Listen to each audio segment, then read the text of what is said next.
Christophe Hey, vous êtes le directeur de la Chambre de commerce de la province de Luxembourg.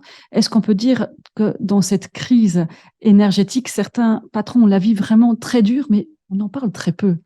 Oui, on en parle très peu. Et ça, parfois, ça me choque un petit peu. J'ai entendu récemment encore parler du salarié pauvre. On ne parle pas souvent de l'entrepreneur pauvre. Alors, c'est péjoratif, bien sûr, mais quelque part, je trouve qu'on n'en parle pas assez et ça démontre qu'on a une vision manichéenne des choses. J'ai encore entendu récemment parler de secteurs qui fonctionnaient très bien, où on pourrait donner des bonus, de grands patrons qui gagnent des sommes éhontées. Ben voilà, c'est vrai, ça existe. Mais moi, des patrons du CAC 40 ici en province de Luxembourg, je ne connais pas.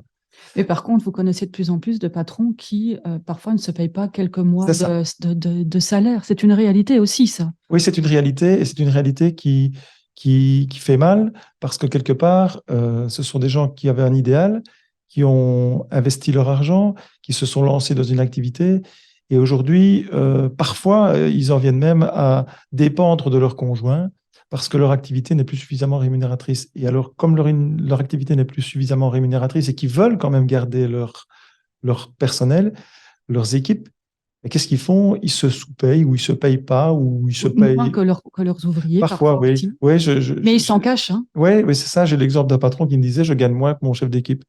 C'est quand même assez étonnant. Maintenant, sur la durée, on peut dire, bah tiens, voilà, c'est un mauvais passage. Mais quand ça perdure, c'est que le modèle économique ne fonctionne pas.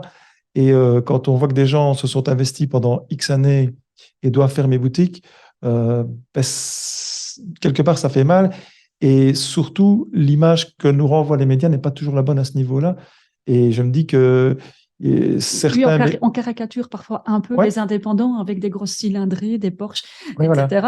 Et on ne voit pas que c'est parfois très, très dur ce qu'ils vivent derrière l'image qu'ils peuvent peut-être donner. Oui, c'est ça. Et en fait, on va pas faire du Non, il y misérabilisme. en a Il y a des pour qui entreprises ça qui vont marche très très bien, bien. c'est pas ça.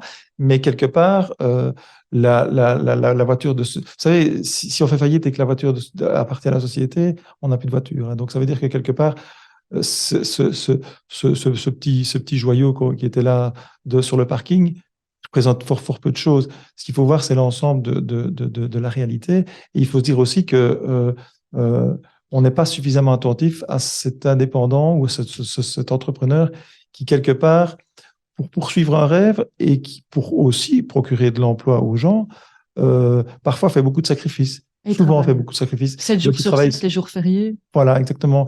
Et donc, quelque part, quand je parle d'indépendant pauvre, c'est en tout cas un indépendant qui n'est pas rémunéré comme il devrait l'être en rapport de ses investissements, qu'ils soient financiers ou en temps.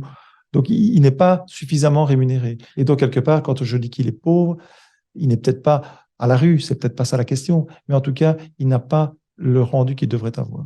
En tous les cas, on a eu des témoignages quand même qui sont très, très interpellants. L'autre jour, un indépendant me disait, écoute, Anne-Sophie, moi, je pensais faire partie de la classe sociale supérieure. Et là, je me demande quand je vais tomber dans la précarité.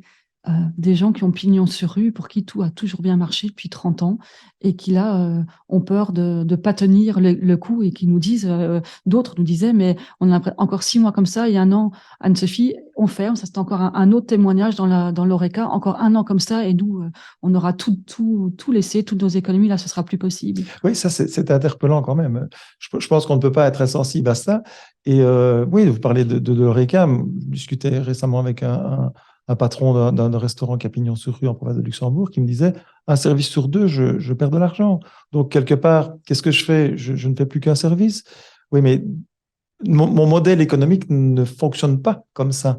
Donc, quelque part, je ne peux pas me permettre ça. Donc, quand on disait quand vous disiez qu'il pourrait très bien tomber dans la précarité, oui, parce qu'en fait, il y a des variables qui aujourd'hui font que l'équation ne fonctionne plus, et ce sont des variables sur lesquelles ils ont peu de marge de manœuvre, ou en tout cas, c'est pas de leur faute si effectivement, ben, le Covid c'était une chose, mais aujourd'hui c'est l'énergie, l'indexation salariale. Il y a un tas de facteurs qui font qu'aujourd'hui l'équation devient de plus en plus compliquée.